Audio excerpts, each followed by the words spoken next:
కొంతమంది కొన్ని జంతువులు మరుగుతున్నాయి. కేసీఆర్ గారు వచ్చి బయటికి వచ్చి ఒక్కసారి ప్రెస్ ముంగట కనవడంగానే కొంతమందికి ఆగమాగం అవుతుంది, అజీర్తి అవుతుంది, కడుపులో మరుగుతున్నారు. ఎట్లా మాట్లాడుతున్నారో మీరు చూస్తున్నారు. ఎంత దుర్మార్గం కాకపోతే ఒక 71-72 ఏళ్ల పెద్ద మనిషి 2 సార్లు రాష్ట్రానికి ప్రజల చేత ముఖ్యమంత్రిగా ఎన్నుకోబడ్డ నాయకుడు, తెలంగాణ తెచ్చిన నాయకుడు, అట్లాంటి నాయకుడిని పట్టుకొని నోటికొచ్చిన మాటలు.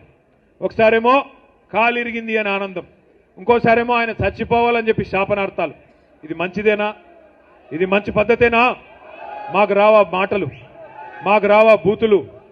రేవంత్ రెడ్డి, నీకు నేను చెప్తున్నా, నీకు ఒకటే భాష వచ్చురా నాయన, నాకు 3 భాషలు వచ్చు. నువ్వు ఒకటే భాషలో బూతులు తిడతావు. నేను అనుకుంటే గట్టిగా అనుకుంటే 3 భాషలలో తిడతా, హిందీలో, ఇంగ్లీష్లో, తెలుగులో తిడతా. నీకు ఒకటే వచ్చు. నేను పక్కా ఉర్దూలో కూడా తిడతా. ఇక మా అక్క వాళ్ళను, మా అన్న వాళ్ళని అడిగి కొన్ని రోజుల గోర్మాటి భాష కూడా నేర్చుకుని అందులో కూడా తిడతా. మా లంబాడా సోదరుల భాష కూడా నేర్చుకొని అందులో కూడా తిడతా. కానీ ఇప్పుడు నువ్వు కూర్చున్న పదవి, దానికి గౌరవం ఇచ్చి మాట్లాడతలేవు. ఎందుకంటే మాకు నీకంటే ఎక్కువ వచ్చు భాష, నీకంటే ఎక్కువ తిట్లొచ్చు. కానీ మా అమ్మ నాయన నన్ను సంస్కారంతో పెంచారు. నిన్ను ఎట్లా పెంచారో నాకు ఎరకలేదు. అవి ఏం మాటలు, ఏం భాష అది?